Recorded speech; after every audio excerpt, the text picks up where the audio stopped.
Welcome to an extraordinary journey through the vastness of the universe and the mysteries of existence. In this text, we will immerse ourselves in Allan Kardec's profound teachings on the existence of God and the origins of the cosmos.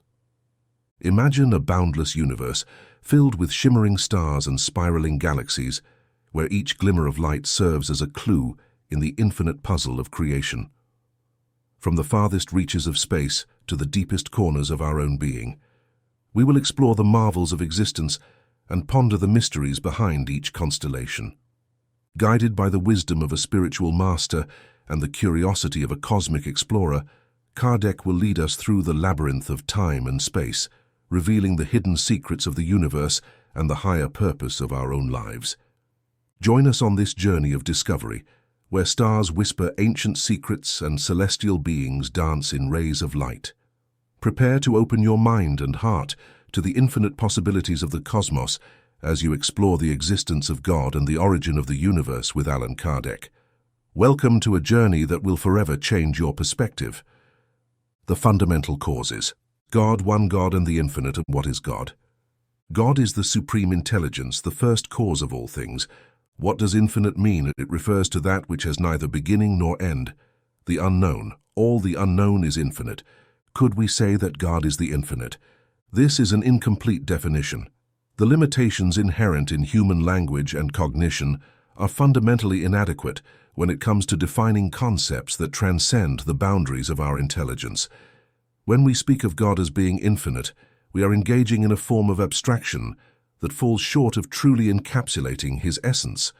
To describe God as infinite is to approach the concept with a term that, while conveying a certain aspect of his nature, ultimately remains insufficient for a complete understanding. In our efforts to grasp the divine, we often use the notion of infinity to convey the boundlessness of God's perfections, the limitless scope of his attributes, and the absolute extent of his presence. However, the term infinite itself is an abstraction, a concept that represents an idea of endlessness and immeasurability, but is inherently detached from the concrete reality of the divine. It is a term that serves to highlight the boundlessness of God's nature, but does not capture the full depth of what it means to be God. To say that God is infinite is to risk conflating the attribute with the essence of God himself. Infinity, as a concept, helps us to understand the vastness and immeasurability of God's attributes, such as his wisdom, power, and love. Yet it is crucial to recognize that infinity, in this context, remains a theoretical construct that does not fully define the divine nature. It is a way to suggest that God's qualities extend beyond the limits of human comprehension, but it is not an adequate definition of his true essence. Furthermore, defining something unknown by another concept that is also abstract or unknown only compounds our challenge. Infinity is a concept that, while useful, is itself not fully understood or grasped by human minds. Thus, using it to define the divine nature may lead to a paradox where we attempt to describe the nature of God through a term that inherently lacks the precision and completeness required to truly convey his essence. In theological and philosophical discussions, it is often suggested that our understanding of God must acknowledge these limitations. While infinity may be a useful descriptor in highlighting the boundless and immeasurable aspects of God's nature, it should not be mistaken for a complete or definitive characterization. The divine is beyond the full reach of human language and comprehension, and any attempt to define God must grapple with the inherent inadequacies of our conceptual tools. In summary, while describing God as infinite serves to emphasize the limitless nature of his attributes, it is an incomplete definition. It reflects our attempt to articulate something that is ultimately beyond our full understanding. God's true nature transcends the confines of any single term or concept, including infinity, and thus remains a mystery that eludes complete definition by human standards. Where can we find proof of God's existence? The quest to find proof of God's existence often begins with a fundamental axiom that serves as a cornerstone of both scientific inquiry and logical reasoning: the principle that every effect must have a cause. This principle is foundational to our understanding of the natural world and underpins the way we approach problems, analyze phenomena, and seek explanations. It is a fundamental truth that asserts that for every effect we observe, there must be a corresponding cause that brought it into existence. This principle is not merely a theoretical construct, but a practical rule that guides scientific investigation and everyday reasoning.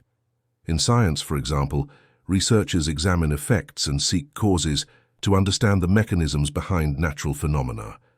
Whether it's the movement of celestial bodies, the behavior of subatomic particles, or the functioning of biological systems, the principle of causality drives the scientific method. Scientists formulate hypotheses about potential causes and test them to uncover the underlying principles that explain observed effects. When we apply this principle to the grand scale of the universe, the implications become even more profound.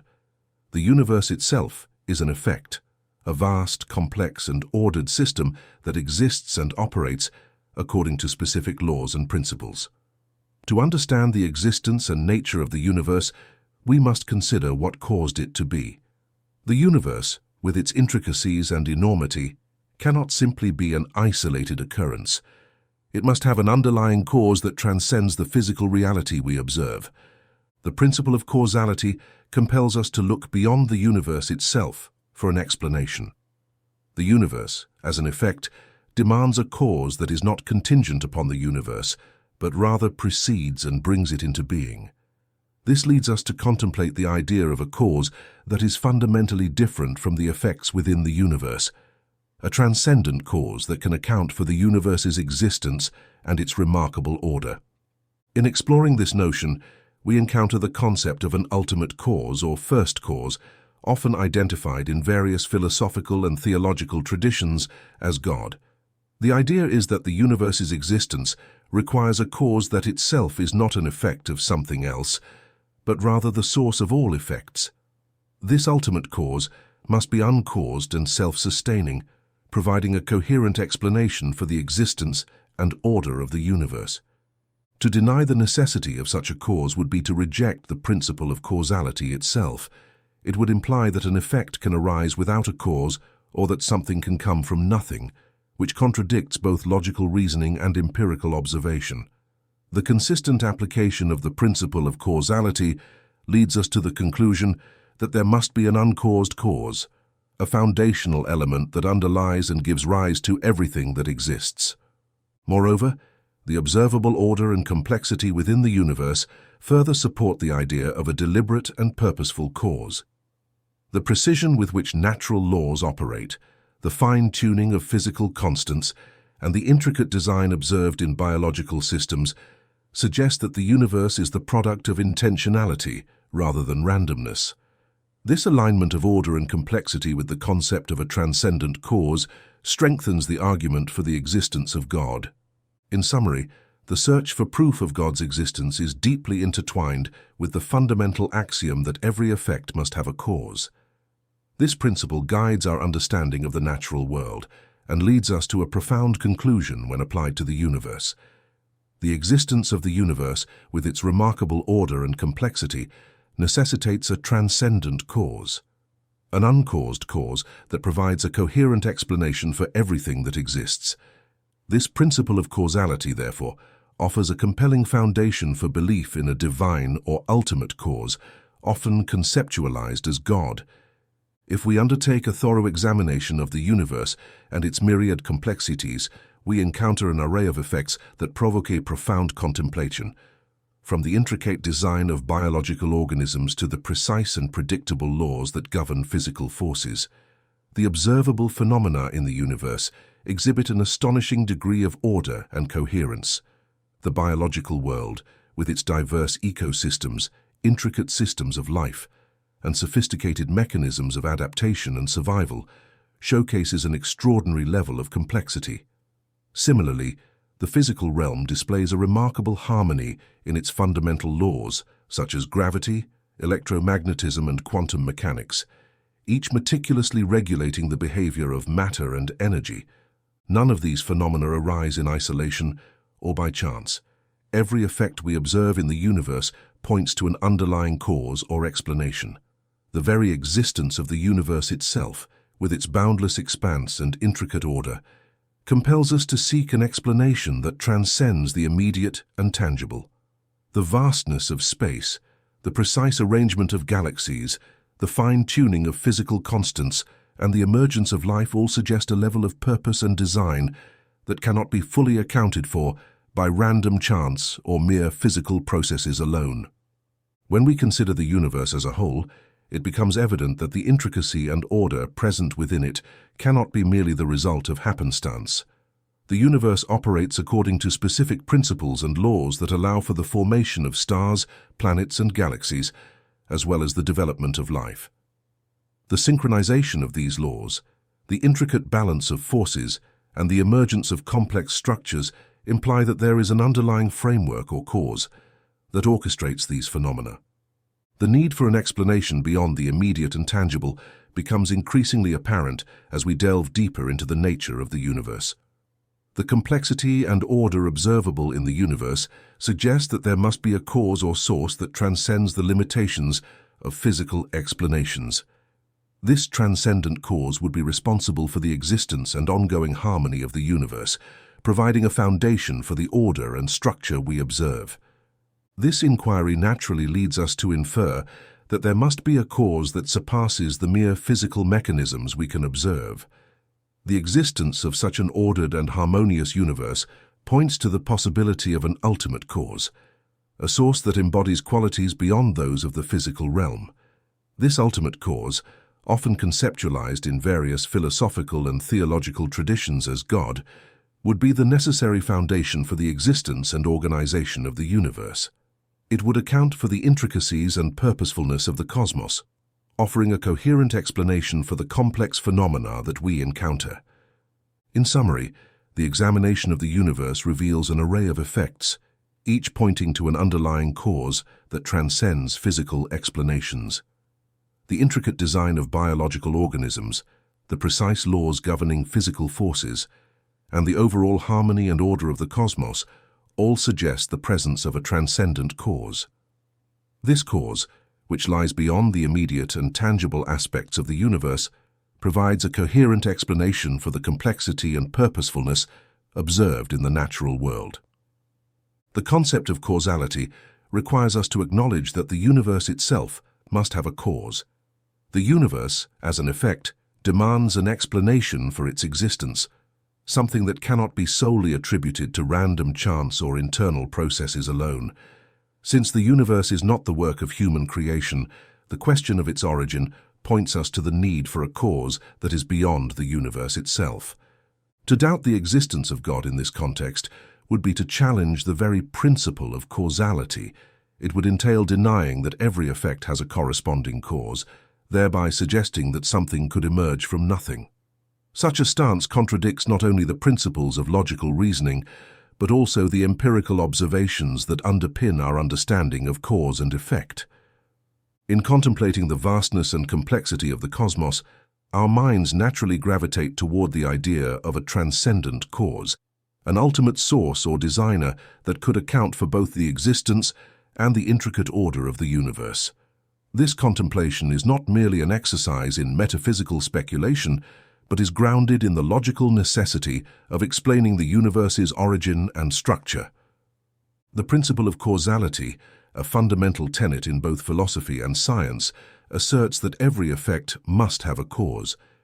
This principle is deeply embedded in our understanding of the natural world and underpins much of scientific inquiry. According to this principle, nothing comes into existence without a reason or a preceding cause. When we apply this principle to the cosmos, which exhibits a level of complexity and organization far beyond ordinary experience, it becomes evident that the universe itself must have a cause. The vastness of the cosmos is beyond human comprehension, with its billions of galaxies, each containing countless stars and planets. The complexity of the cosmos is equally profound, from the precise laws of physics that govern the motion of celestial bodies to the intricate structures of biological organisms on Earth. Such grandeur and complexity suggest that the universe is not the result of random chance or mere happenstance. Instead, it implies a level of design and intentionality that surpasses simple physical explanations. To account for the existence of the universe, we must consider the possibility of an ultimate cause, one that is both necessary and sufficient to explain the cosmos's existence. This ultimate cause would be the source from which the universe originates and the reason for its remarkable order. It would possess qualities and attributes beyond those of the universe itself, providing a coherent explanation for the existence of such a vast and intricate system. This line of reasoning is further supported by the logical necessity of a cause that precedes the universe and brings it into existence. The universe, with all its complexity and order, cannot be explained solely by the properties of its constituent parts or by the interactions of physical forces alone. The existence of the universe requires an explanation that transcends the physical realm and provides a foundational cause that underlies and sustains the entire cosmos. The concept of a transcendent cause, often characterized in philosophical and theological traditions as God, offers a compelling explanation for the universe's origin and order. Such a cause would be both necessary in that it is required to account for the universe's existence, and sufficient in that it provides a complete and coherent explanation for the cosmos's complexity and harmony.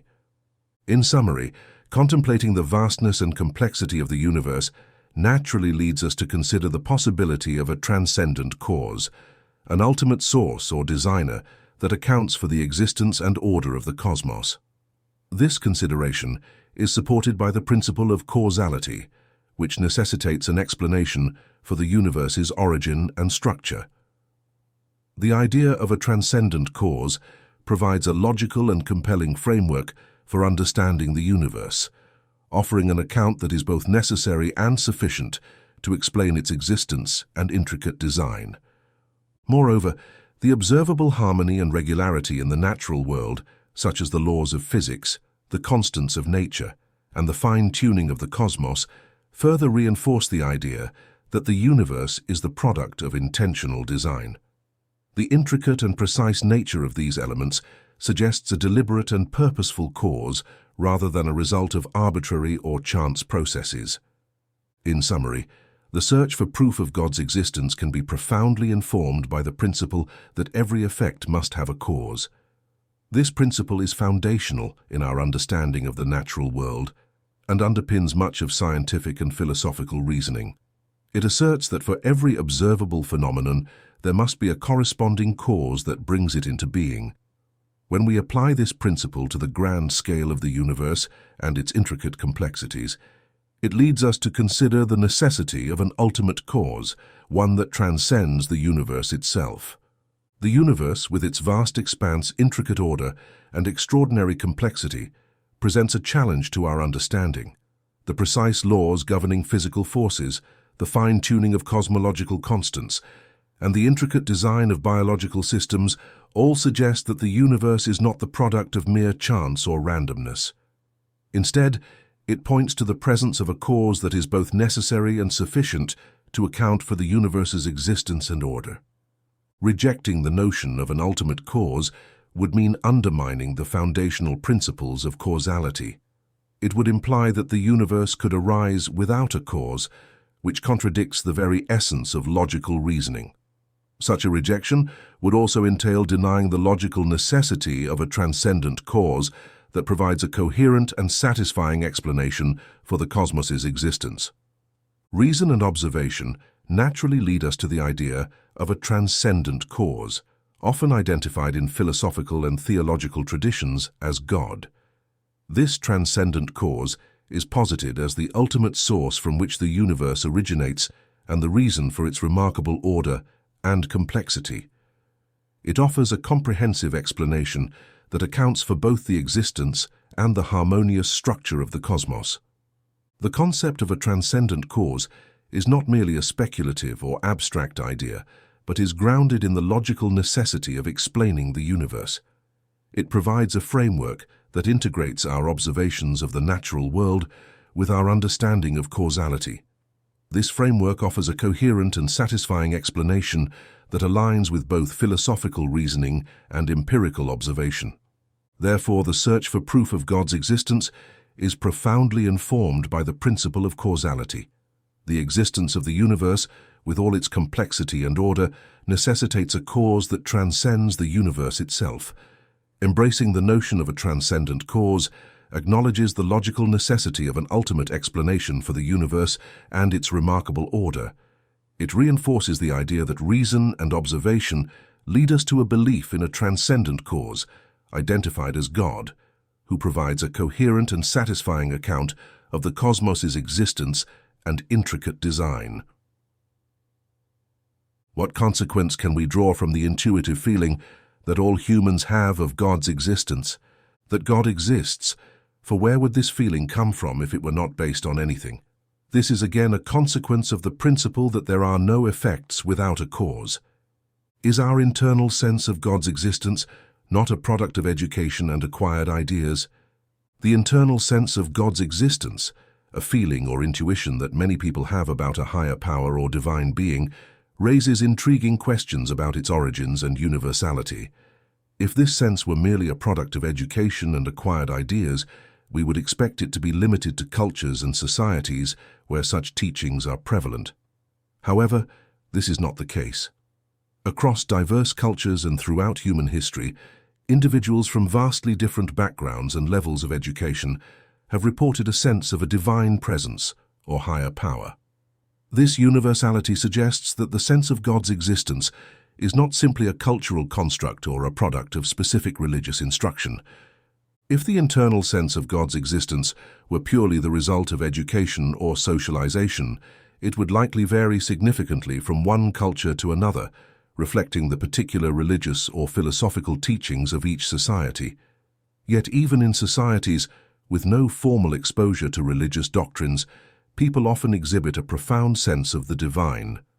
This suggests that the sense of a higher power may be a fundamental aspect of human experience, rather than an artifact of specific educational or cultural influences. Furthermore, if the sense of God's existence were entirely a construct of learned ideas, we would expect its presence to be restricted to those who have been explicitly taught about the concept of a deity.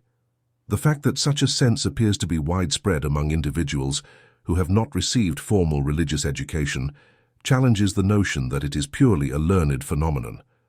Instead, it points to the possibility that this internal sense could be an inherent aspect of human consciousness, suggesting a deeper, perhaps innate, aspect of our perception of the divine. Can the first cause of the formation of things be found in the intimate properties of matter? The question of whether the first cause of the formation of things can be found within the intimate properties of matter delves into the nature of causality and the origins of the universe. To explore this, we must first consider what we mean by the intimate properties of matter. These properties refer to the fundamental characteristics and behaviors of matter that govern how it interacts and forms various structures. However, these properties themselves are not self-explanatory. They must be the result of some underlying cause or principle. If we attribute the initial formation of things solely to the intimate properties of matter, we must ask, what is the cause of these properties? The properties of matter, such as its ability to combine into complex structures or its propensity to follow physical laws, are themselves phenomena that require an explanation. They do not exist in isolation, but are part of a broader context that must be accounted for by a more fundamental cause. To attribute the initial formation of things to the properties of matter without addressing the origins of these properties is to confuse the effect with the cause. The properties of matter are effects of a more fundamental cause or principle that governs their behavior. Thus, attributing the formation of things to these properties alone fails to address the question of what caused these properties to exist in the first place. There must always be a first cause, a foundational principle or entity that initiates the process of formation and the existence of properties. To avoid an infinite regress of causes, this first cause must be something that itself is not caused by anything else. This foundational cause provides the basis for the properties of matter and the formation of things. Therefore, seeking the first cause of the formation of things within the properties of matter alone is insufficient, as it does not resolve the need for an initial cause that underlies these properties. In summary, while the intimate properties of matter play a crucial role in the formation and behavior of physical objects, they themselves are not the ultimate cause. The search for the first cause must go beyond these properties to address the underlying principle or entity responsible for their existence. This foundational cause offers a more comprehensive explanation for the origins and formation of things, acknowledging that the properties of matter are part of a larger, causally connected framework. What should we think of the opinion that attributes the first formation to a fortuitous combination of matter, that is, to chance? The notion that the initial formation of the universe and everything within it can be attributed to chance, essentially a fortuitous combination of matter, invites scrutiny and challenges our understanding of causality and intelligence. This perspective, often referred to as the theory of chance or randomness, posits that the complex order and intricate design observed in the universe emerged purely as a result of random occurrences and combinations of matter. To evaluate this claim, we must consider the implications of attributing such an elaborate and ordered system to chance. At its core, the idea of chance as an explanation for the universe's formation is fundamentally flawed. Chance in itself is not an active force or entity, but rather a concept that describes the lack of deliberate intention or design. It represents randomness and unpredictability rather than a causal agent. To suggest that chance is responsible for the first formation of things is to ascribe an abstract and non-agentive quality, randomness, to a process that, as we observe, exhibits remarkable order and structure. This attribution fails to account for the complexities and fine-tuning present in the universe. Consider the harmony and order that characterize the workings of the cosmos. From the precise constants of physical laws to the intricate interdependencies among biological systems, the universe displays a level of coordination and complexity that seems to defy the notion of mere randomness. The existence of such harmony strongly suggests the presence of an intelligent power or guiding principle behind the formation and organization of matter. To attribute these outcomes to chance would be to overlook the evident patterns and purposeful arrangements that point toward intentionality. Moreover, the idea of chance as a creator is paradoxical. If chance were truly responsible for the formation of the universe, it would imply that randomness itself has the capacity to produce intelligent and ordered results. However, chance, by definition, lacks any directive or purposeful quality. It is a passive descriptor of outcomes that occur without apparent cause or intention. To ascribe the effects of intelligence, such as the intricate design of biological organisms or the precise laws governing physical interactions, to chance is to attribute these effects to a concept that cannot produce or comprehend them. In essence, chance cannot be an intelligent being or force. The notion of chance as an explanation for the universe's formation is inherently contradictory because it attempts to explain the results of intelligence, order, and complexity with something that is inherently non-intelligent, randomness. An intelligent being or guiding principle would not be characterized as chance. Rather, intelligence implies purpose, design, and intentionality, qualities that are fundamentally opposed to the idea of randomness. The fallacy in attributing the first formation of the universe to chance becomes evident when we recognize that such an explanation fails to provide a satisfying account of the underlying principles governing the cosmos. The intricate and purposeful nature of the universe points toward an intelligent cause or design rather than a random or blind process. The theory of chance, therefore, represents an inadequate and unsatisfactory explanation for the observable order and complexity of the universe. In conclusion, the opinion that attributes the first formation of things to chance, conceiving of chance as a fortuitous combination of matter, reveals a misunderstanding of the nature of both chance and intelligence. Chance, as a concept of randomness, cannot produce or account for the complex and ordered effects observed in the universe. To explain the formation of the cosmos, we must look beyond chance to an intelligent cause or principle that provides a coherent and purposeful explanation for the universe's existence and organization. Where there is a supreme intelligence in the first cause, superior to all intelligences, there is a proverb that says, "One can recognize the worker by his work." In reflecting upon the complexity and grandeur of the universe, we are guided by the insightful proverb, one can recognize the worker by his work. This ancient wisdom suggests that the qualities and abilities of the Creator can be discerned through the nature of their creations. In this context, if we attribute the intricacies and order of the cosmos to a supreme intelligence, it follows that the nature of this intelligence can be inferred from the remarkable work it has produced. Consider the immense and diverse array of phenomena that populate the universe, from the intricate design of biological organisms to the finely tuned laws of physics governing the cosmos. Each of these phenomena reveals a level of complexity and coherence that surpasses the capacity of mere chance or random processes. The evidence of such meticulous design and purposeful arrangement naturally leads us to seek the identity of the Creator, the worker, behind this extraordinary work. The proverb implies that by examining the work itself, we can gain insight into the nature of the worker.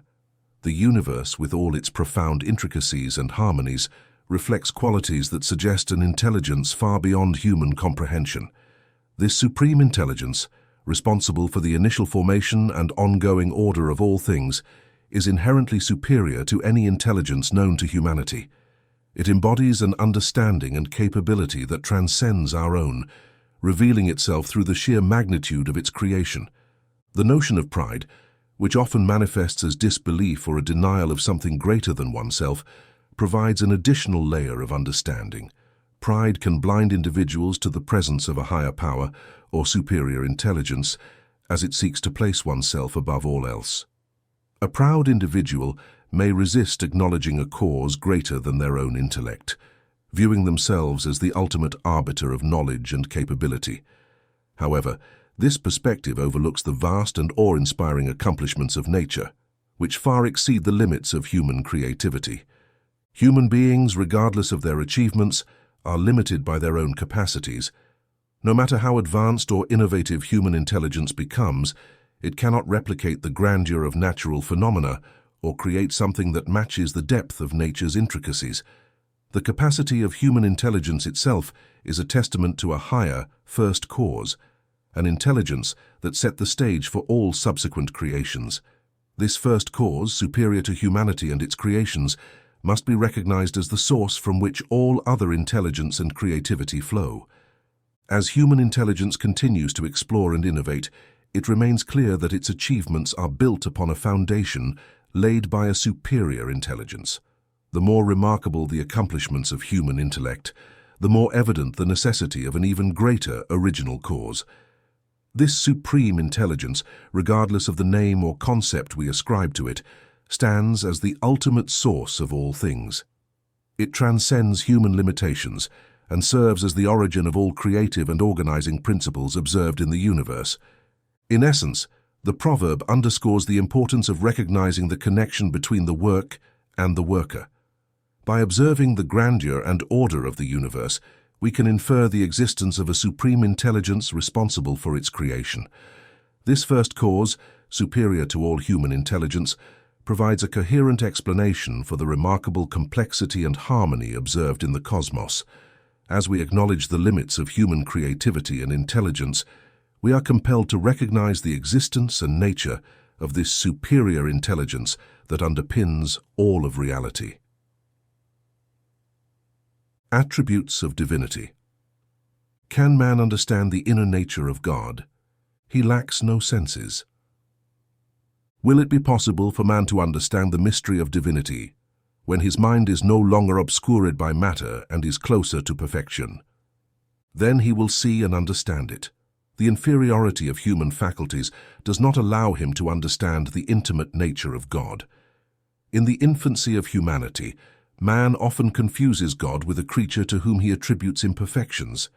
But as the moral sense develops in him, his thought penetrates deeper into the essence of things and forms a truer and more rational idea, though still incomplete.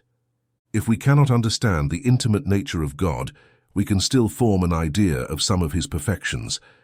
Yes, some of them are better understood by man as he rises above material concerns, for he glimpses them through thought. When we say that God is eternal, infinite, immutable, immaterial, unique, all-powerful, sovereignly just and good, we do not have a complete idea of his attributes. From your perspective, This may seem like an attempt to encompass everything, but you know well that there are things beyond even the most intelligent human's comprehension, and that limited language has no expression for ideas and sensations that are beyond its reach. Reason tells us that God must possess these perfections to the highest degree. If he had one less, or if any of his attributes were not infinite, he would not be superior to everything, and therefore would not be God.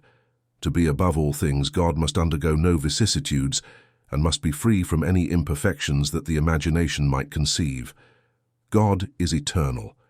If he had a beginning, he would have emerged from nothingness or been created by a preceding being, which brings us back to infinity and eternity. He is immutable. If he were subject to changes, the laws governing the universe would lack stability. He is immaterial, meaning his nature differs from everything we call matter.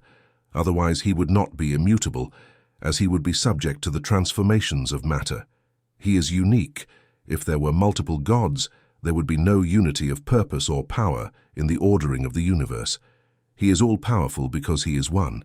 If he did not have sovereign power, there would be something more powerful or equally powerful, or he would not have created all things, and those that are not would be the work of another deity. He is sovereignly just and good. The providential wisdom of divine laws is revealed as much in the smallest as in the greatest things, and this wisdom does not allow us to doubt either his justice or his goodness. Pantheism. Is God a distinct being, or is he, according to some opinions, the result of all the forces and intelligences of the universe combined? The question of God's nature has been a profound subject of debate across various philosophical, theological, and metaphysical traditions. Some perspectives propose that God is not a distinct, singular entity, but rather the culmination or synthesis of all the forces and intelligences present within the universe. This view suggests that the divine is not an independent cause, but an aggregate result of universal forces, an amalgamation of all intelligences and natural laws. If we entertain this notion, it challenges the traditional understanding of God as a distinct and transcendent being. To conceive of God as merely the product of these combined forces would imply that he is not the ultimate cause but rather an effect of those forces. This interpretation would fundamentally undermine the concept of God as the primary source and origin of all existence.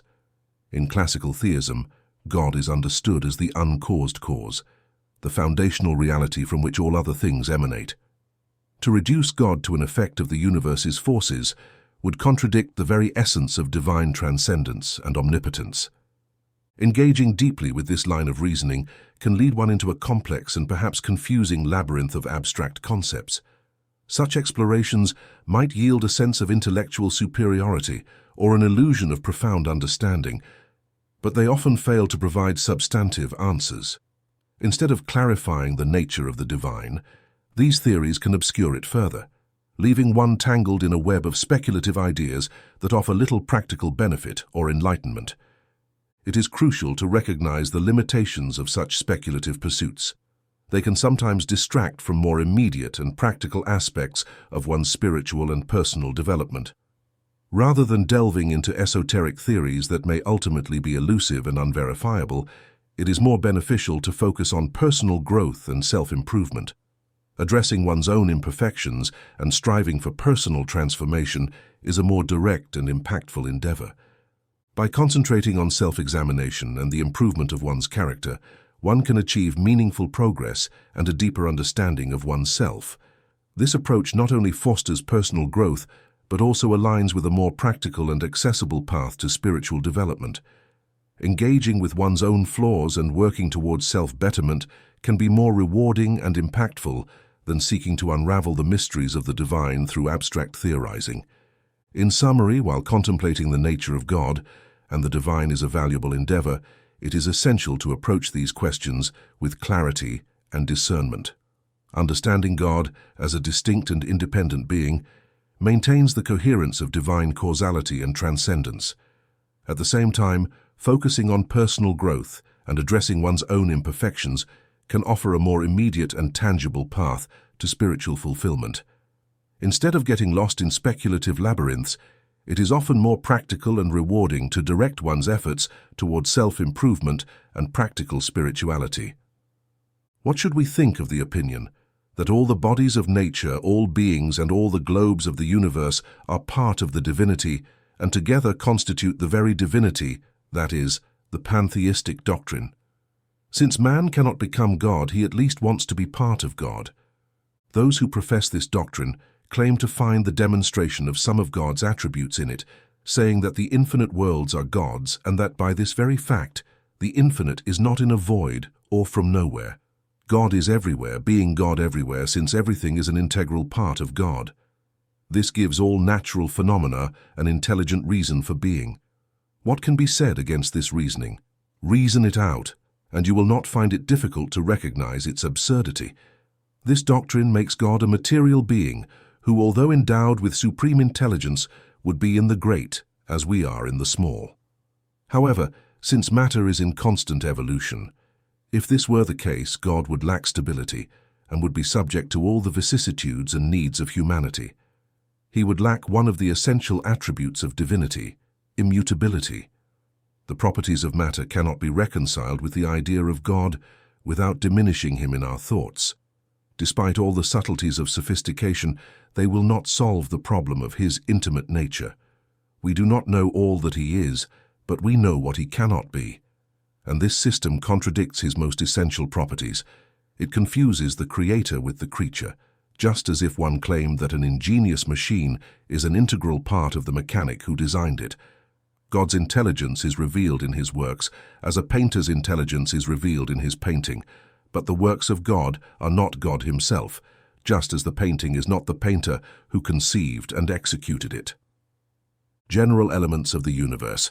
Understanding the principle of things. Spirit and matter. Properties of matter.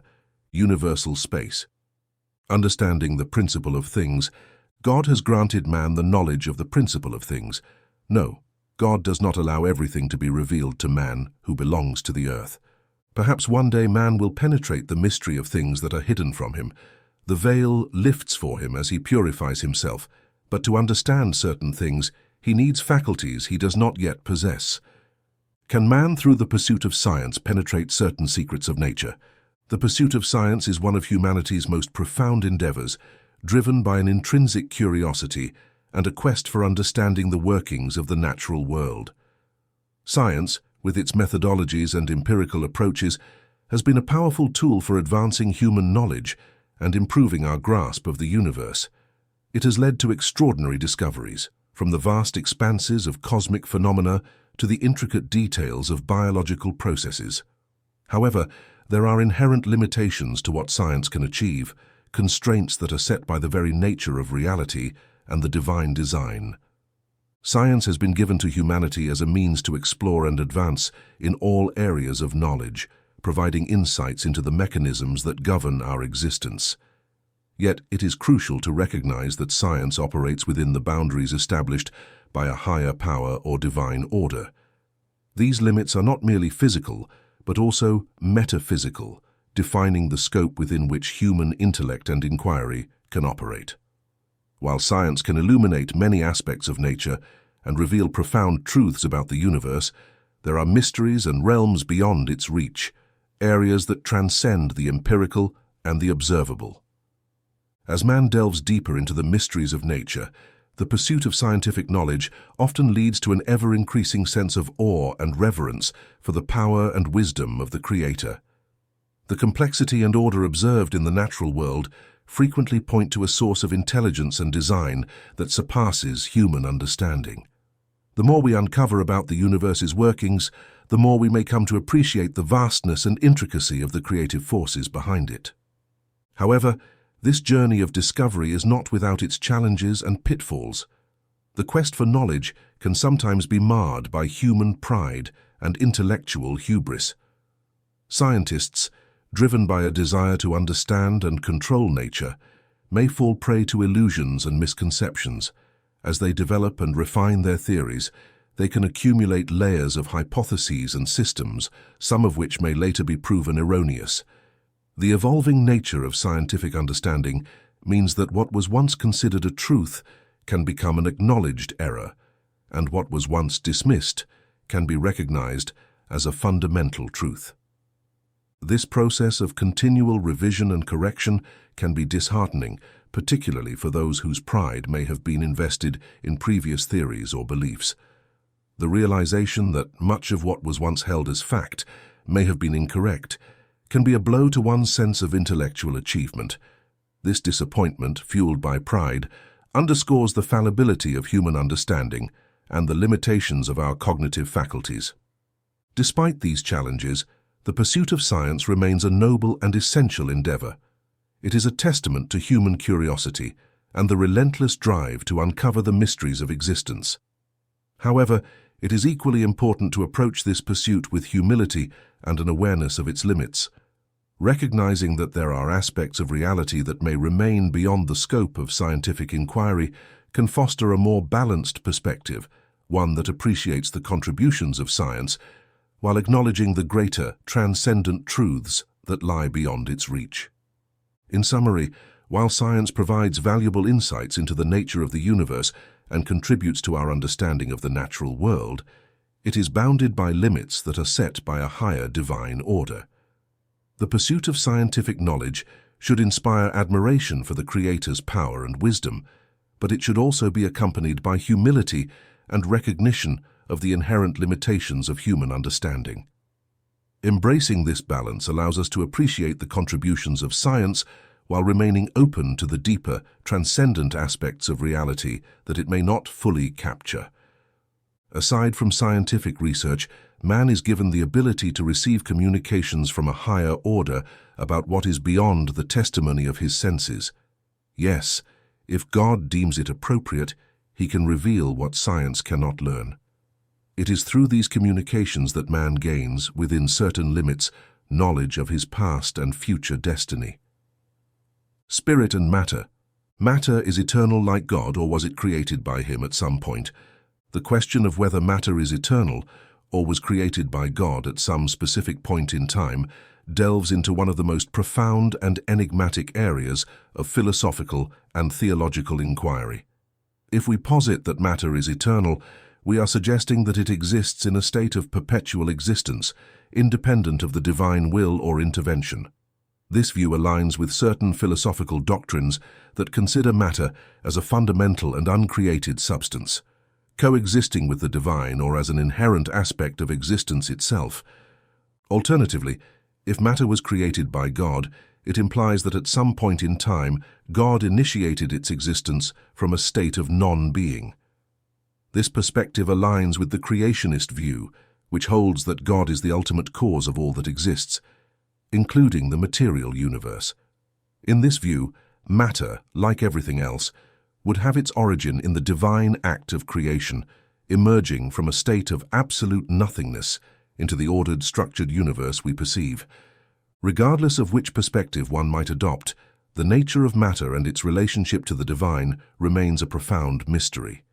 The nature of divine action, whether it be through creation or through the sustaining of pre-existing matter, is ultimately known only to God. The intricacies of this divine process and the temporal or eternal status of matter are beyond human comprehension, constrained by the limits of our finite understanding. One fundamental truth that transcends these debates is the nature of God as a being of active love and charity. Regardless of the specifics of matter's origin, it is reasonable to assert that God, characterized by perfect love and benevolence, has never been inactive. Even if our knowledge of God's actions and their manifestations in the material world is limited or distant, it is consistent with the nature of a loving and caring deity to be perpetually engaged with creation. This concept of divine activity is not merely a theoretical abstraction, but is reflected in the observable and experiential aspects of existence. Even in states of inertia or apparent stillness, the underlying principles of divine action and influence can be perceived. The perpetual presence of divine love and charity manifests in the ongoing order and coherence of the universe, despite the limitations of human perception. When we consider the general definitions of matter, we describe it as that which possesses extension, affects our senses, and is impenetrable. These definitions are based on empirical observations and the parameters of our sensory experiences. From a scientific perspective, matter is characterized by its physical properties and interactions, which allow us to understand and engage with it in practical ways. However, these definitions are limited to what is known and observed. They reflect our current understanding of matter within the framework of empirical science and sensory perception. Beyond these definitions, the nature of matter may encompass dimensions or properties that are not yet fully understood or that transcend the capabilities of our current scientific instruments and methodologies. In essence, while our definitions of matter are accurate within the scope of our knowledge, they represent only a partial view of a potentially much more complex reality. The relationship between matter and the divine, whether matter is eternal or created, and the full nature of divine action, remain profound questions that invite both philosophical contemplation and spiritual reflection. The interplay between the known and the unknown continues to challenge and inspire our quest for deeper understanding. Exploring the nature of matter, beyond the visible and sensory. Matter, as we understand it through our sensory perceptions and scientific definitions, represents a tangible and observable component of reality. It is characterized by physical properties such as extension, mass, and the ability to interact with our senses. However, the nature of matter extends beyond what is perceptible to human senses. There are states of matter that remain unknown or invisible to us, challenging our conventional understanding and prompting a deeper exploration of its essence. For instance, there exists the concept of subtle matter, forms of matter that do not make an impression on our sensory faculties, but nonetheless exist and exert influence. This subtle matter may operate at different levels or dimensions that are not accessible through ordinary sensory experience or current scientific instruments. Despite its intangible nature to us, subtle matter remains fundamentally a type of matter, subject to the same principles and interactions as more familiar forms. Given this broader perspective, our definition of matter must evolve beyond simple physical attributes. Matter, in its various forms, whether visible or subtle, serves as a crucial link between the spirit and the material world. It acts as the medium through which the spirit engages with and influences the physical realm. In this view, matter is not merely a passive substance, but an active agent and intermediary that facilitates the interaction between the spiritual and material dimensions. To define matter comprehensively, we must consider its role as the instrument through which the spirit operates. Matter is the vehicle through which spiritual energies or intentions manifest and interact with the physical world. It is both the canvas on which the spirit acts and the medium through which spiritual influence is exerted. This dynamic relationship highlights matter's dual role as both a receiver and transmitter of spiritual actions. From this perspective, matter can be understood as an essential component of the universe's intricate web, linking the immaterial and the material. It is not solely defined by its physical properties, but also by its function in the interplay between spiritual and physical realms. The spirit, through its interactions with matter, brings about change, creation, and transformation, using matter as a fundamental instrument in this process. Thus, when we speak of matter, we are referring to a multifaceted concept that encompasses not only the familiar physical forms, but also the more subtle and complex aspects that elude direct perception. Matter, in its essence, is the fundamental link that unites the spirit with the material world, allowing for the manifestation of spiritual intentions and actions. This understanding invites us to explore the broader dimensions of matter and its interactions with the spiritual, recognizing its role as both an agent and intermediary in the grand tapestry of existence.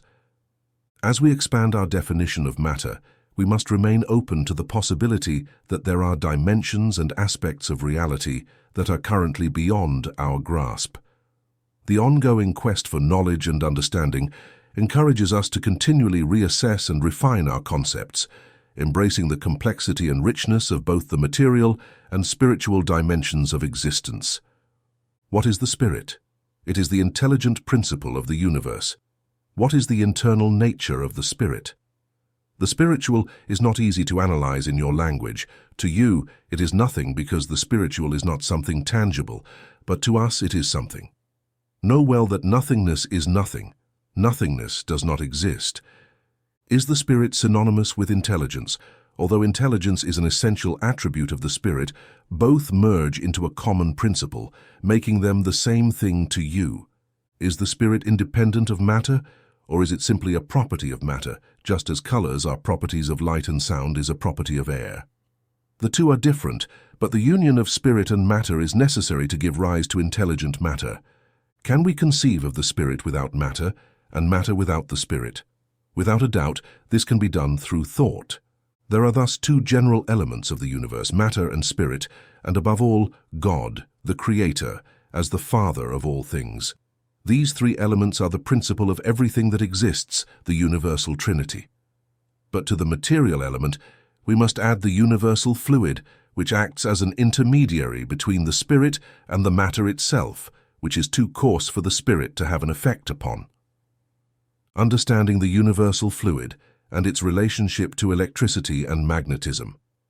In contemplating the fundamental nature of the universe, we encounter the concept of a primitive or elementary universal fluid, a foundational substance or force that underlies the existence and interaction of all matter. This universal fluid serves as the essential agent through which the spirit, or the driving force of consciousness and intention, interacts with and influences the material world. Without this fluid, matter would remain in a state of perpetual division, lacking the cohesion and properties necessary for the formation of organized structures and the manifestation of physical laws, such as gravity. The universal fluid can be envisioned as the fundamental essence that permeates all matter, providing the necessary medium through which various forces and interactions occur. It is this fluid that allows matter to exhibit the properties we observe, enabling it to transition from a state of disorganization to one of complex structure and function. In essence, this fluid is instrumental in the organization and stability of the material world, bridging the gap between the abstract principles of spirit and the tangible reality of matter. Given its fundamental role, one might wonder if this universal fluid could be related to what we commonly refer to as electricity. Electricity, in contemporary scientific understanding, is a form of energy resulting from the movement of charged particles. It is known to exhibit a range of effects and interactions that are integral to various physical processes and technologies. However, electricity, as we understand it, may be one manifestation of the more fundamental universal fluid, rather than the entirety of it. The universal fluid is described as being susceptible to countless combinations, indicating its inherent flexibility and adaptability. This characteristic allows it to give rise to various forms and phenomena, such as electric and magnetic fluids, which are often discussed in terms of their distinct properties and effects. These fluids, as we perceive them, can be considered modifications or specific manifestations of the more fundamental universal fluid. They represent different ways in which this fluid interacts with and influences matter, producing observable effects like electrical currents and magnetic fields. Therefore, when we refer to electric fluid or magnetic fluid, we are essentially talking about variations or expressions of the universal fluid, adapted to particular contexts and conditions. These modifications retain the core properties of the universal fluid, but exhibit additional characteristics that are specific to their interactions with matter and energy. The electric fluid, for example, is associated with the flow of electrical charge and the resulting electromagnetic phenomena, while the magnetic fluid is related to the generation of magnetic fields and forces. In a broader sense, the universal fluid can be regarded as a more perfect and fundamental matter, one that transcends our conventional categories of electricity and magnetism. It represents a primal substance or force that can be considered independent of the specific forms it takes, underlying all physical phenomena and interactions. As such, it serves as the bedrock upon which the diversity of material and energetic manifestations is built. To fully grasp the nature of the universal fluid, we must appreciate its role as the primary agent through which the spirit engages with the material world.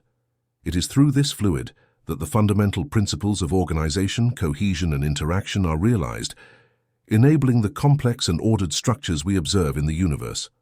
By understanding the universal fluid as a more comprehensive and foundational element, we gain insight into the deeper mechanisms that govern the behavior of matter and energy, bridging the gap between the abstract and the tangible in our quest for knowledge.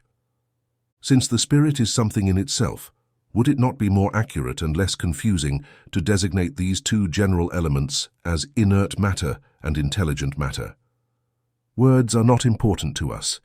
It is up to you to formulate your language so that you are understood. Since their discussion almost always leads to disagreement over the words used, because the language they employ is inadequate for things that do not affect the senses, an evident fact that dominates all hypotheses is that we see matter that is not intelligent and an intelligent principle of matter. The origin and connection of these two things remain unknown to us, whether they have a common source or necessary points of contact, or if intelligence has an independent existence or is merely a property or effect. Even if, according to some, it is an emanation of divinity, we do not know. And as they seem different to us, we acknowledge them as forming two successive principles of the universe. Above all, we see an intelligence that rules over all others, which lives by governing all and is distinguished from them by essential attributes, this supreme intelligence that we call God. Properties of matter. Is weight an essential attribute of matter as you understand it? Yes, but not of matter considered as a universal fluid. The ethereal and subtle matter that forms this fluid is weightless to you, yet it is the principle of your heavy matter. Gravity is a relative property. Outside the spheres of attraction of worlds, there is no weight, no up or down. Is matter composed of one or multiple elements? A single primitive element, bodies that appear to be simple bodies, are not true elements, but transformations of primitive matter. Where do the different properties of matter come from? They are modifications undergone by elementary molecules through their union and under particular circumstances. According to this, tastes, smells, colors, sounds, and the toxic or beneficial qualities of bodies would merely be modifications of a single primitive substance. Yes, undoubtedly, and they exist only due to the arrangement of the organs meant to perceive them. This principle is demonstrated by the fact that not everyone perceives the qualities of bodies in the same way. One person finds something pleasant to taste, another finds it unpleasant. Some see blue where others see red, and what is toxic to some is harmless or beneficial to others. Is it the same elementary matter, capable of receiving all modifications and properties? Yes, this is what we refer to when we say that everything is in everything. Oxygen, hydrogen, nitrogen, carbon, and all bodies considered simple are merely modifications of a primitive substance. In the impossibility we face so far of tracing back to this primitive matter in any way other than by thought, these bodies are for us true elements, so we can consider them as such until further notice. This theory seems to support those who recognize only two essential properties in matter, force and movement, and who believe that all other properties are merely secondary effects that vary according to the intensity of force and the direction of movement. This opinion is correct, but it must be added that it also depends on the arrangement of molecules, as seen, for example, in an opaque body that can become transparent and vice versa. Do molecules have a specific shape? Undoubtedly, molecules have a shape, but it is not perceptible to humans. Is this shape constant or variable? It is constant for the primitive elementary molecules, but variable for secondary molecules, which are themselves only aggregations of the former, as what you call a molecule is still very far from what the elementary molecule is. The nature of universal space, infinite or limited. The question of whether universal space is infinite or limited delves deeply into both the nature of the cosmos and the limits of human understanding. To address this, we must consider the implications of infinity and our perceptions of spatial boundaries. Universal space, by its very definition, encompasses everything that exists, extending beyond the realms of the observable universe. When we ponder whether space is infinite or limited, we are engaging with concepts that challenge the limits of human cognition. The notion of infinity suggests an unbounded expanse, one that goes on indefinitely without end. In contrast, the idea of a limited space implies that there is a finite boundary beyond which space ceases to exist. From a theoretical perspective, if we assume that universal space has limits, we immediately encounter a paradox. Beyond these limits, our reasoning and understanding become strained as the concept of what lies beyond or at the edge of space defies our capacity for comprehension. This paradox arises because our reasoning about space inherently operates within the framework of infinite possibilities. Human cognition is structured in such a way that it continually seeks to understand beyond the perceived boundaries, implying that any assumed limit is merely a temporary conceptualization rather than a definitive boundary. Moreover, the concept of infinity is not only a mathematical abstraction, but also a fundamental aspect of our conceptualization of space. If we were to assume that space is finite, our understanding would still be constrained by the need to recognize that there must be something beyond the perceived limits. This something, even if it were to be characterized as absolute emptiness, would still constitute a form of space. Thus, the idea of space as having an absolute limit contradicts the nature of infinity, which inherently implies an endless continuum. Human reason and scientific inquiry have grappled with the notion of infinity for centuries. Even with the most advanced mathematical and observational tools, our comprehension of space remains inherently linked to the concept of infinity. No matter how far our minds can stretch in conceiving the extent of space, reason suggests that there is always something beyond, pushing the boundaries of our understanding further. When considering the vastness of universal space, we must acknowledge that our perceptions and conceptualizations are constrained by our finite experiences and cognitive limitations. Space, in its grandest sense, might very well be infinite, as any limitations we impose are merely reflective of our current state of knowledge and conceptual understanding. In summary, the nature of universal space as either infinite or limited challenges our cognitive and philosophical frameworks. The infinite nature of space aligns with the inherent limitations of our reasoning and the conceptual framework that supports it. Whether space is truly infinite or whether our understanding of it is limited by our current conceptual tools, the notion of infinity remains a crucial aspect of our exploration and understanding of the cosmos. Thus, the question of space's true nature may remain perpetually beyond our grasp, reflecting the profound and boundless nature of the universe itself. Does absolute emptiness exist somewhere in universal space? No, nothing is empty. What is empty to you is occupied by matter that escapes your senses and instruments. Creation, formation of worlds, formation of living beings, establishment of Adam, diversity of human races, plurality of worlds, biblical considerations and concordances related to creation. Formation of worlds. The universe includes the infinity of worlds we see and do not see, all living and non-living beings, all celestial bodies moving through space, and the fluids that fill it. Has the universe been created, or has it existed from eternity like God? Undoubtedly, it could not have created itself. And if it has existed from all eternity like God, it could not be the work of God. Reason tells us that the universe could not make itself, and since it cannot be the product of chance, it must be the work of God. How did God create the universe? To use an expression, it is by His will. Nothing describes this omnipotent will better than the beautiful words of Genesis, where God said, "Let there be light," and light was.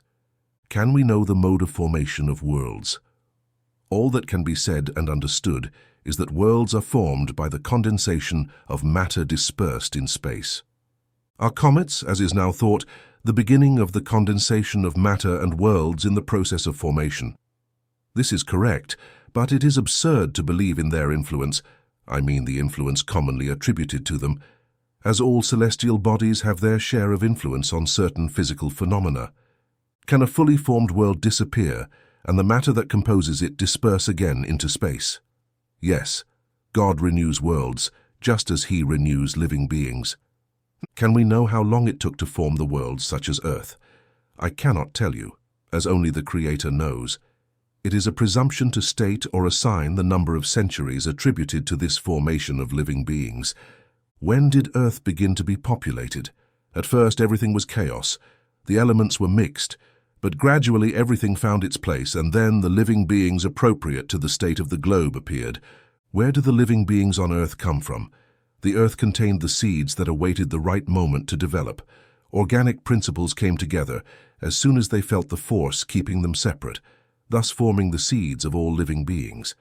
The seeds remained latent and inert, like the chrysalis and plant seeds, until the opportune moment for each species to hatch. Then, beings of each species gathered and multiplied. Where were the organic elements before the formation of Earth? They were, so to speak, in a fluid state, in the space between spirits or on other planets, waiting for the creation of Earth to begin a new existence on a new globe. Chemistry shows us that molecules of inorganic bodies come together to form crystals with constant regularity, according to each species, as soon as they find themselves in the appropriate conditions. Even the slightest alteration in these conditions is enough to prevent the union of elements, or at least the regular arrangement that constitutes the crystal. Why would this not occur with organic elements? Do we not preserve seeds of plants and animals for years that only develop in a specific temperature and favorable environment? It has been observed that wheat grains germinate after several centuries. Thus, there is in these seeds a latent principle of vitality that waits only for a favorable circumstance to develop, which happens daily before our eyes. There could not have been, since the origin of the globe, the formation of living beings from chaos solely by the force of nature, as this would diminish the grandeur of God. On the contrary, this is more in line with the idea that his power operates over countless worlds through eternal laws. It is true that this theory does not solve the question of the origin of vital elements, but God has his mysteries and has set limits to our inquiries. Are there still beings that arise spontaneously? Yes, but the primitive germ no longer exists in a latent form. This phenomenon occurs every day. The tissues of humans and animals do not contain the germs of a multitude of worms waiting to hatch. The putrid fermentation necessary for their existence is a small world that sleeps and creates itself. Did the human species come from the organic elements contained in the earth? Yes, it arrived in its time. That is why people say that man was formed from the dust of the earth. Can we know when humans and other living beings appeared on earth? Not all calculations are mere illusions.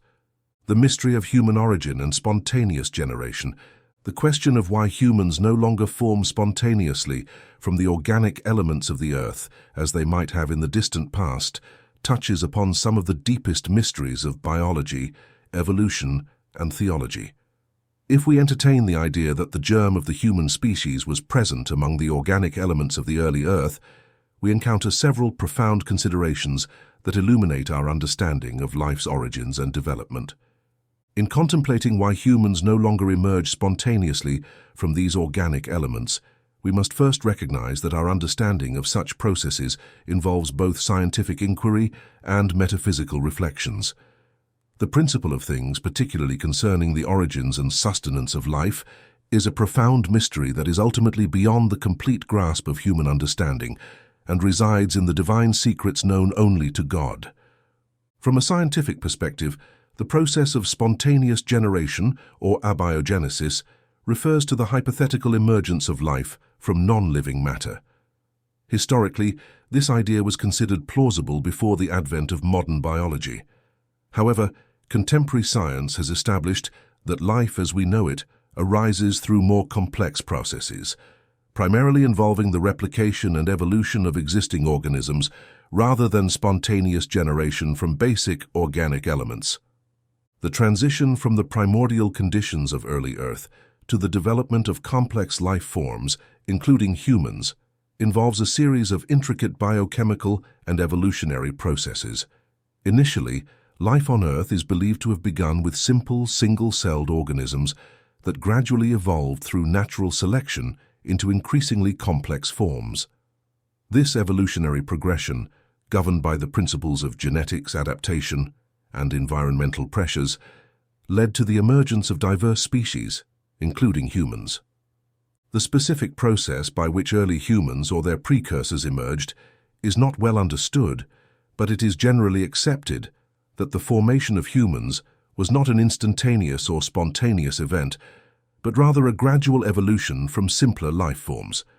This evolution involves the accumulation of genetic changes over vast periods, shaped by natural selection and environmental conditions. Once humans, along with other species, had been established on Earth, they absorbed the necessary elements from their environment, enabling them to propagate and reproduce according to the established laws of biology. The principles of reproduction, inheritance, and adaptation became central to the continuation and diversification of life forms. Humans, like all living organisms, rely on the intricate mechanisms of genetics and environmental interactions to perpetuate their species. The establishment of Adam as a representative of the human species introduces additional layers of theological and symbolic interpretation. In many religious traditions, Adam is seen as the archetypal first human, created by divine action and imbued with special significance. This creation narrative underscores the belief that human origins are not solely a product of natural processes, but also involve divine intent and purpose. The concept of Adam's creation on Earth reflects the idea that, while the formation of humans involves natural processes, it is also intertwined with a divine plan that endows humanity with meaning and purpose. The laws of reproduction and the principles governing biological development continue to operate within the framework of this divine plan, ensuring the ongoing existence and evolution of life. In summary, the reason humans no longer form spontaneously from organic elements, as might have been posited in earlier theories, lies in the evolution of scientific understanding and the principles governing biological life. The formation of humans, like all living organisms, is now understood through the lens of evolutionary biology and genetics, with spontaneous generation giving way to more sophisticated explanations of life's origins. The establishment of humans and the figure of Adam reflect both scientific and theological dimensions, highlighting the complex interplay between natural processes and divine purpose. Did the human race begin with a single man? No, not the one called Adam. He was neither the first nor the only one to populate the earth. Exploring the timeline of Adam and early human civilization. The question of when Adam lived is a complex one that intersects with both historical and theological interpretations. Traditionally, some sources suggest that Adam lived around 4,000 years before the birth of Christ, based on various scriptural chronologies and religious traditions. However, understanding this timeline requires a broader perspective that considers both scientific and cultural contexts. Adam, as depicted in religious traditions, is often regarded as a seminal figure who lived after significant cataclysmic events reshaped the Earth's surface. According to these traditions, Adam's life marks the beginning of a new era for humanity, following a period of great upheaval and transformation. This view places Adam in a historical context where he becomes the progenitor of one of the races that now populate the world.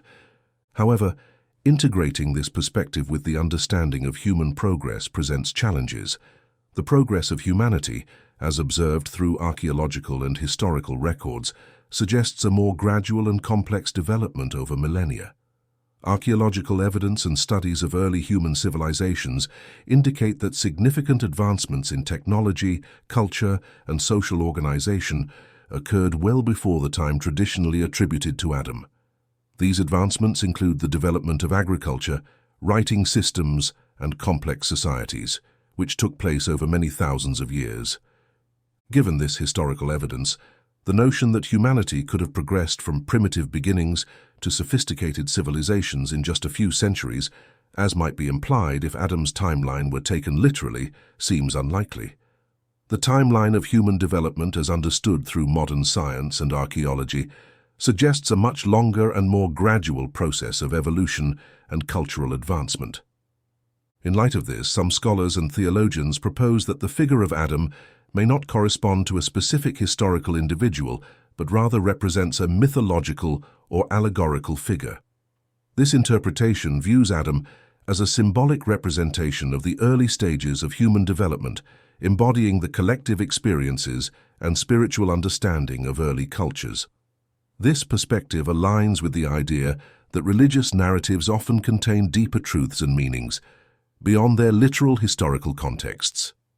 The allegorical interpretation of Adam also reflects the broader understanding that religious and mythological figures can serve as representations of universal themes and human experiences. Adam's story, in this view, symbolizes fundamental aspects of human existence, such as the transition from primordial innocence to the complexities of civilization and the moral and spiritual challenges faced by humanity. In summary, the question of when Adam lived involves a nuanced exploration of both historical and theological perspectives.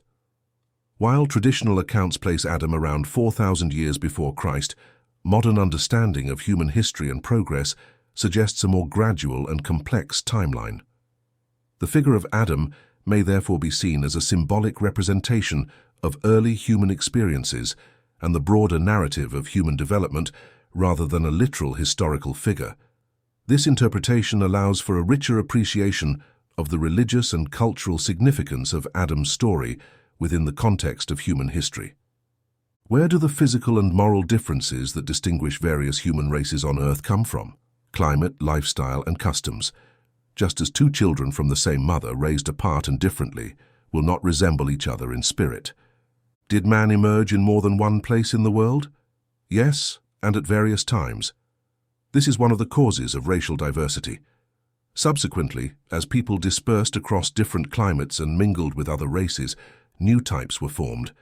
Do these differences truly constitute distinct species? Certainly not. Do they all belong to the same family? If humanity does not originate from a single individual, then people should stop considering themselves as distinct from one another. All humans are brothers in God because they are animated by the Spirit and strive toward the same goal. Stop taking words literally. Plurality of worlds. Are all the globes circulating in space inhabited?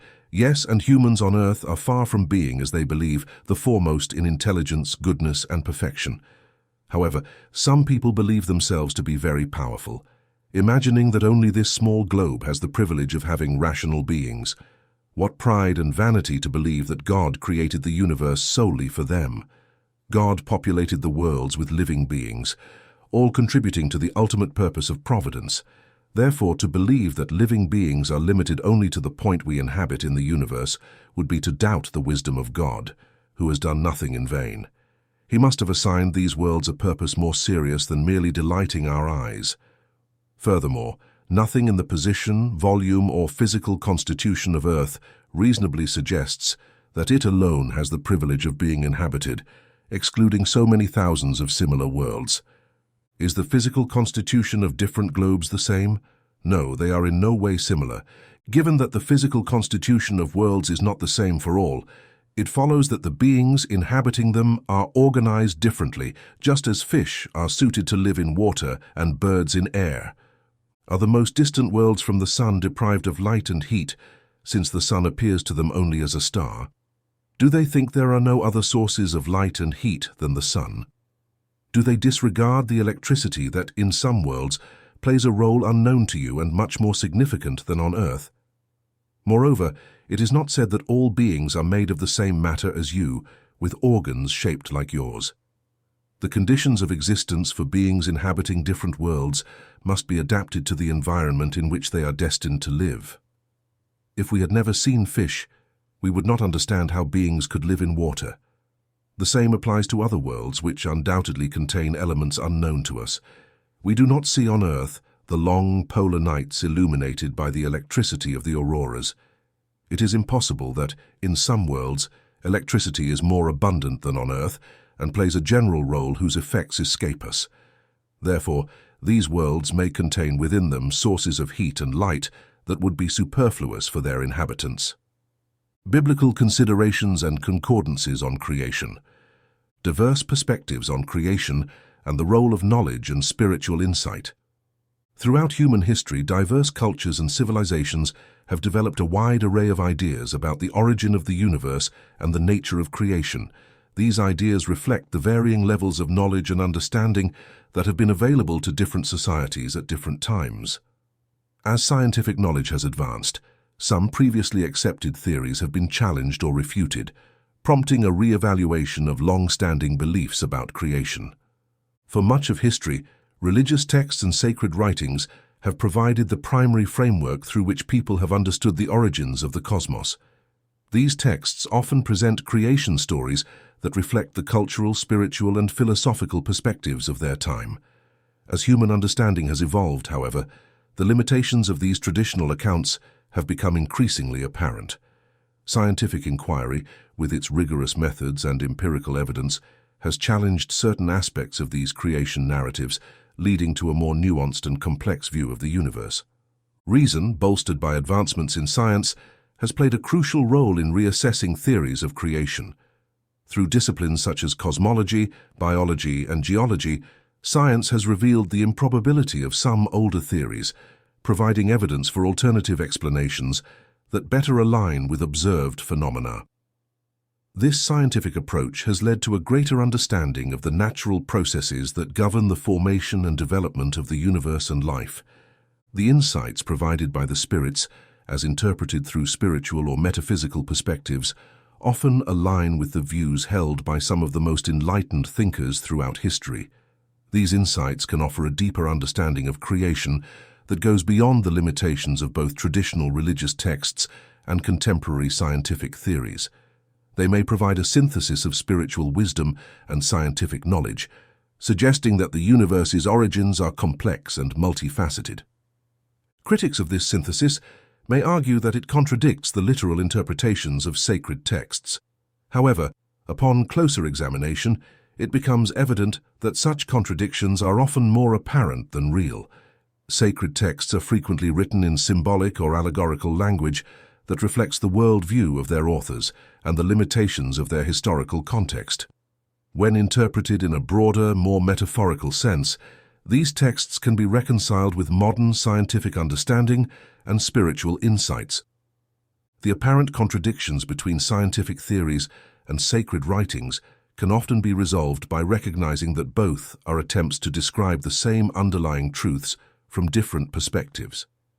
Science seeks to understand the natural world through empirical observation and experimentation, while religious texts provide a framework for understanding the spiritual and metaphysical dimensions of existence. By integrating these perspectives, it is possible to achieve a more comprehensive understanding of creation that honors both scientific discoveries and spiritual wisdom. In conclusion, the diverse ideas about creation reflect the evolution of human knowledge and understanding. As science has advanced, it has challenged and refined traditional theories, leading to a more sophisticated view of the universe's origins. The insights from spiritual perspectives can complement and enrich this understanding, offering a holistic view that reconciles apparent contradictions between sacred texts and scientific theories.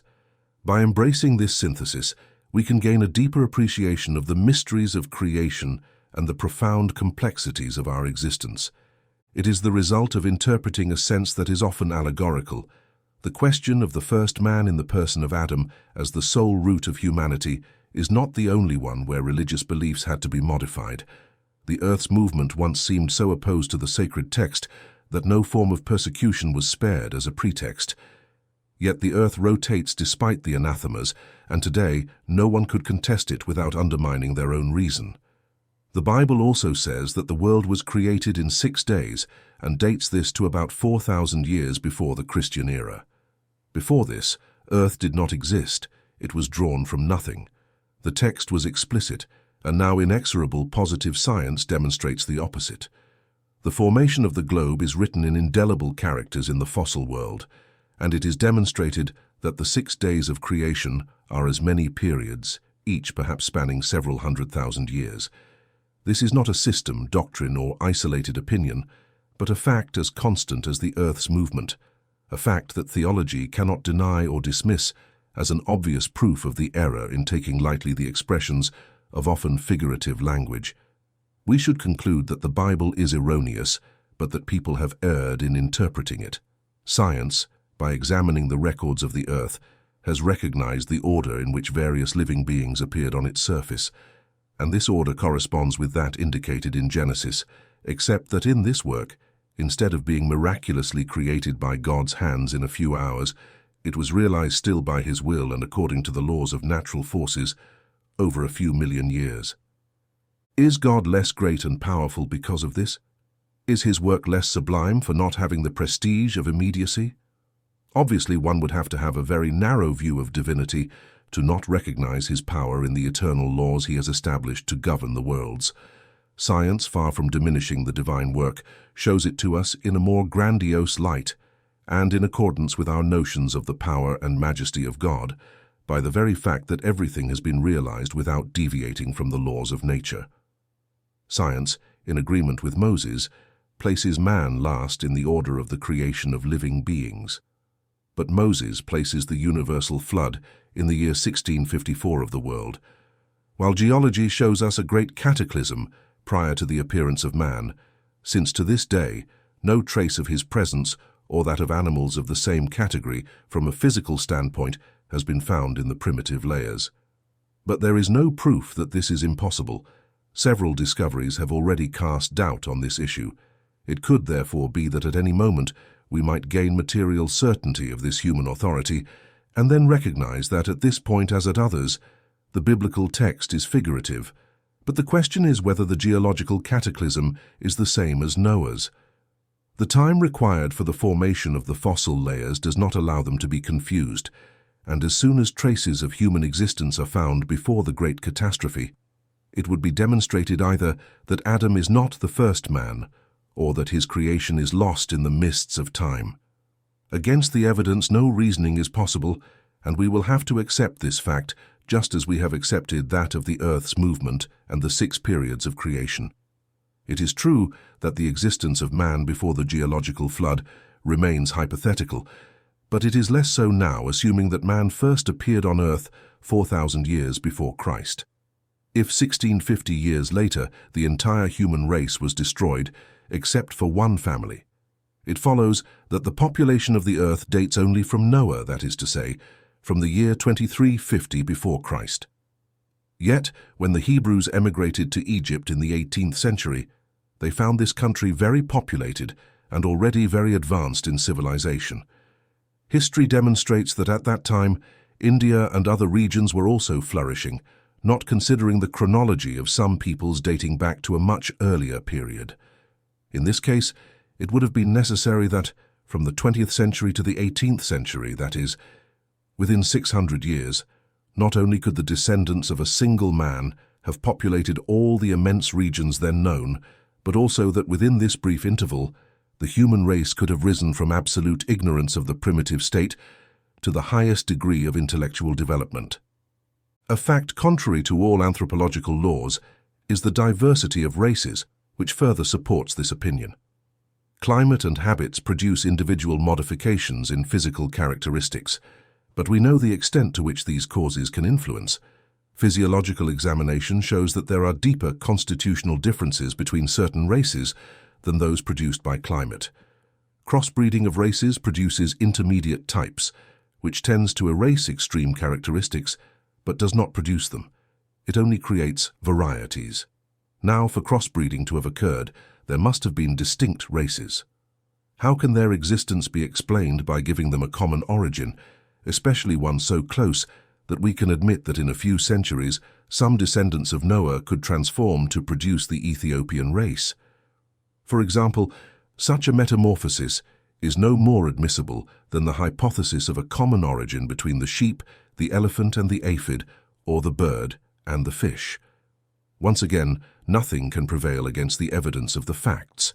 On the contrary, everything is explained by admitting the existence of man before the time commonly attributed to him. The diversity of populations, Adam living 6,000 years ago but populating a previously uninhabited country, the flood of Noah as a partial catastrophe that merges with the geological cataclysm, and finally taking into account the allegorical form inherent in the Oriental style found in the sacred books of all peoples. This is why it is prudent not to adopt too light a stance toward doctrines which, sooner or later, like many others, may vindicate those who oppose them. Religious ideas, far from diminishing, grow at the pace of science. This is the only way to avoid showing the vulnerable side of skepticism, a vital principle. Organisms and inorganics, life and death. Organisms and inorganics. Organisms are those that have an inner source of activity that gives them life. They are born, grow, reproduce by themselves, and die. They have special organs to perform various acts of life, adapted to their needs for preservation. They include humans, animals, and plants. Inorganic beings are those that have neither vitality nor movement of their own and are formed solely by the aggregation of matter, such as minerals, water, air, etc. Is the same force that unites the elements of organic and inorganic matter if the law of attraction is the same for all? There is a difference between the matter of organic and inorganic bodies. It is always the same matter, but in organic bodies it is always animalized. What is the cause of the animalization of matter? Its union with the vital principle. Does the vital principle reside in a concrete agent, or is it simply a property of organized matter? It is both a word, an effect, and a cause. Life is an effect produced by the action of an agent on matter. For this agent without matter is not life, just as matter cannot live without this agent.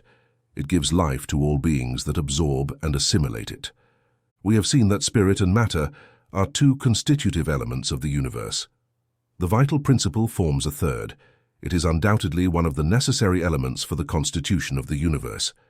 But it itself finds its source in modified universal matter, which makes it an element for you just like oxygen and hydrogen, which are not primitive elements. For all come from the same principle. It therefore follows that vitality does not have its principle in a distinct primitive agent, but in a special property of universal matter subjected to certain modifications. This is the consequence of what we have said. Does the vital principle reside in one of the bodies we know, or does it originate in the universal fluid, essentially what you call magnetic fluid or animalized electric fluid? It is the intermediary, the link between spirit and matter.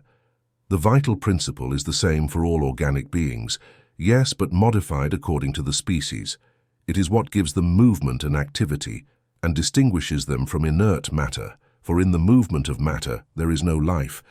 Since the latter receives movement but does not give it, is vitality a permanent attribute of the vital principle, or does this vitality develop solely through the operation of organs? It develops only in the body. We have said that this agent without matter is not life. The union of the two is necessary to produce life. We can say that vitality is in a latent state when the vital principle is not united with the body. Yes, that is so. All organs constitute a sort of mechanism that receives its impulse from the inner activity, or the vital principle that exists in them. The vital principle is the driving force of organic bodies, while the vital principle impels the organs. The action of the latter maintains and develops the activity of the vital principle, just as friction develops heat. The cause of death in organic beings and the role of vital organs. The cause of death in organic beings is intricately linked to the exhaustion and failure of vital organs. To understand this concept more clearly, we can draw an analogy to a machine.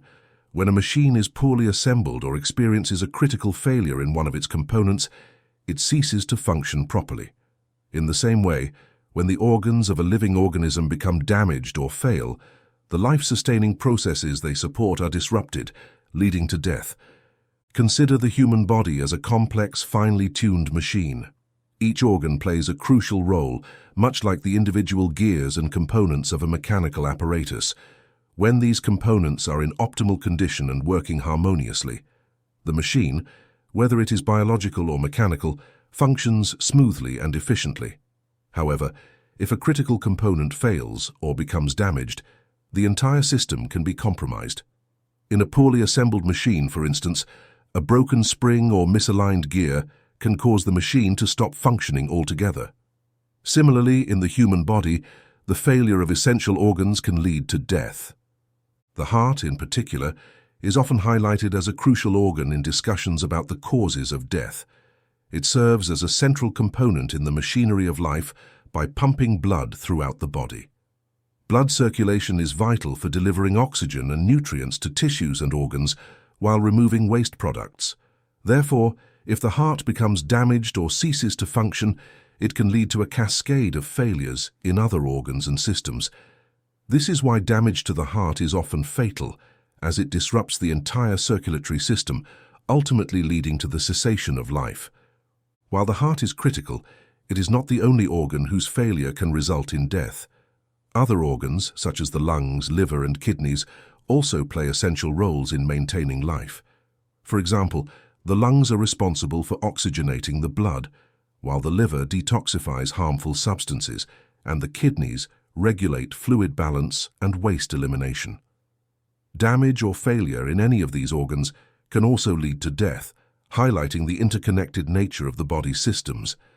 Despite the crucial role of these organs, the heart's significance cannot be understated. It is often referred to as the machine that gives life, because of its central role in sustaining the vital functions necessary for survival. The heart's health is therefore paramount, and its failure is one of the most immediate and severe threats to life. In summary, the cause of death in organic beings is often the result of the exhaustion or failure of critical organs. This can be compared to the malfunction of a poorly assembled machine, where the failure of one component can lead to the breakdown of the entire system. While damage to the heart is particularly significant due to its central role in circulating blood and sustaining life, the failure of other essential organs can also lead to death. Understanding the interconnectedness of these vital systems underscores the complexity and fragility of life, as well as the importance of maintaining the health of all critical organs to ensure continued well-being. What happens to the matter and the vital principle of organic beings when they die? The inert matter decomposes and forms new entities. The vital principle returns to the mass after leaving the living organism. The elements of which it is composed undergo new combinations that give rise to new beings. These beings draw from the universal source the principle of life and activity, absorb and assimilate it, and return it to this source once they cease to exist. Organs are, so to speak, impregnated with fluid. This fluid gives all parts of the organism an activity that heals certain wounds and restores their functions when they are temporarily suspended. But if the essential elements for the functioning of the organs are destroyed or significantly altered, it becomes impossible to transmit the movement of life to them, leading to their death. The organs act interdependently with each other. It is from the harmony of their entirety that their reciprocal action results. When a cause disrupts this harmony, their functions stop, just as the movement of a machine whose essential gears are disturbed, or when a watch wears out over time or breaks by accident, and the driving force can no longer restart it. We have a more precise image of life and death in an electrical device. This device contains electricity like all natural bodies in a latent state, for electrical phenomena only manifest when the fluid is activated by a special cause. One could say that at that moment, the device is alive. Thus, when the cause of the device's activity ceases, the phenomenon also ceases, and the machine returns to a state of inertia. Organic bodies would therefore be a kind of battery or electrical device in which the activity of the fluid produces the phenomenon of life. And where the cessation of this activity produces death, the amount of vital fluid is not absolute in all organic beings. It varies by species and is not constant, either in the same individual or among individuals of the same species. Some are, so to speak, saturated with it, while others have barely enough, resulting in varying degrees of vitality. Some have more active, more tenacious, and in some ways, more intense life. The amount of vital fluid can become insufficient to sustain life if it is not renewed through the absorption and assimilation of substances containing it. The vital fluid transfers from one individual to another. The one who has more can give it to the one who has less, and in some cases it can even revive a life that is about to extinguish. Is intelligence an attribute of the vital principle? No, because plants live without thinking. They only have organic life. Intelligence and matter are independent, as a body can live without intelligence, but intelligence can only manifest through material organs. It requires the union of the spirit to give meaning to animalized matter.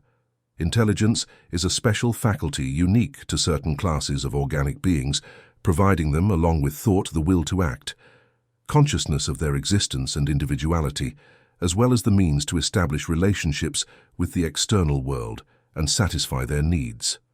Thus, we can first distinguish between inanimate beings made only of matter without vitality or intelligence. These are gross bodies.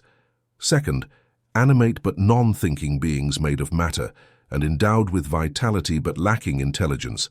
And third, animate thinking beings made of matter endowed with vitality, who also have an intelligent principle giving them the faculty of thought. What is the source of intelligence, as we have said before? Universal intelligence could be considered as each being extracting a portion of intelligence from the universal source and assimilating it to itself, just as it extracts and assimilates the principle of material life. This is just a comparison, but not an exact comparison, as intelligence is a faculty unique to each being and constitutes its moral individuality. Moreover, as you know, there are things I have not yet allowed man to penetrate, and this is one of them for now. Is instinct independent of intelligence? No, not precisely, as it is a form of intelligence. Instinct is an irrational intelligence by which all beings provide for their needs.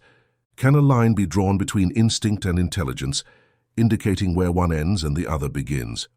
No, as they often blend together, but it is easy to distinguish between acts of instinct and those of intelligence.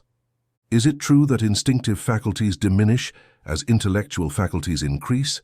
No. Instinct always exists, but man often neglects it. Instinct can also lead us to good, as it almost always guides us, sometimes even with more certainty than reason, as it never deviates. In contrast, reason is not always an infallible guide. It would be if it were not impaired by poor education, pride, and selfishness. Instinct does not reason, but reason allows choice and grants man free will. Instinct is a rudimentary form of intelligence that differs from true intelligence by its manifestations, which are almost always spontaneous, while those of intelligence result from combination and liberated action. Instinct varies in its manifestations according to species and their needs. In conscious beings aware of external things, it allies with intelligence, that is, with will and freedom.